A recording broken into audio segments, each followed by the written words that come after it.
এয়া যোৰহাটৰ বৰুৱা চাৰিআলিৰ জুবিনবিহীন তৃতীয়টো দিনৰ সন্ধ্যাভাগৰ দৃশ্য। এনেদৰে হাজাৰ হাজাৰ যোৰহাটবাসী জুবিনক শ্ৰদ্ধাঞ্জলি জনাবলৈ ৰাজপথলৈ ওলাই আহিছে। কেৱল জুবিনক শ্ৰদ্ধাঞ্জলি জনোৱাই নহয়, যোৰহাটবাসীৰ আৱেগ হিয়াৰ আমঠু আমাৰ শ্ৰদ্ধাৰ জুবিন গাৰ্গ ডাঙৰীয়াক যোৰহাটতে ৰাখিবৰ বাবে এনেদৰে তেখেতসকলে আজি ৰাজপথত ওলাই আহি তেওঁলোকৰ মনোভাৱ সাব্যস্ত কৰিছে।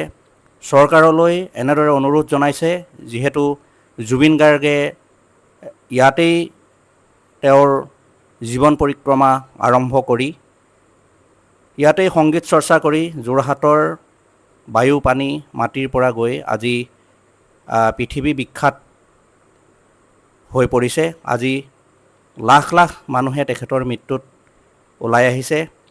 এনেজন আমাৰ যোৰহাটৰ সুৰ সন্তান যোৰহটীয়া জুবিন গাৰ্গক যোৰহাটতেই ৰাখিবৰ বাবে যোৰহাটবাসীৰ আশা, আৰু এই আশা যাতে তেখেতৰ পৰিয়ালৰ লগতে চৰকাৰেও পূৰ্ণ কৰে, তাৰ বাবে যোৰহাটবাসী ওলাই আহিছে। যোৰহাটবাসী এটাই অনুৰোধ, যাতে জুবিন গাৰ্গক যোৰহাটতেই ৰখাৰ ব্যৱস্থা কৰে।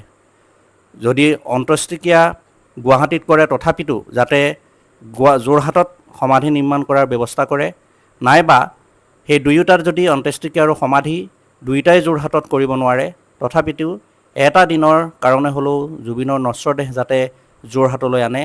যোৰহাটবাসীয়ে যাতে জুবিনৰ এই শেষ মুহূৰ্তটো নয়ন ভৰি চাব পাৰে, তেওঁলোকৰ আশা পূৰ্ণ কৰিব পাৰে, সেইবাবেই হাজাৰ হাজাৰ লোক এই ৰাজপথলৈ ওলাই আহিছে। আমিও আশা কৰিম যাতে পৰিয়ালৰ লোকৰ লগতে চৰকাৰেও বিষয়টো বিবেচনা কৰে, যাতে যোৰহাটবাসীৰ যি আশা, সেই আশা তেওঁলোকে পূৰণ কৰে, তাৰ বাবে আমিও আশা কৰিম।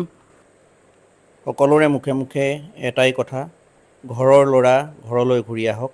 আমি অতি মৰমেৰে আলফুলেৰে ৰাখিম মৰমৰ জুবিন দাক।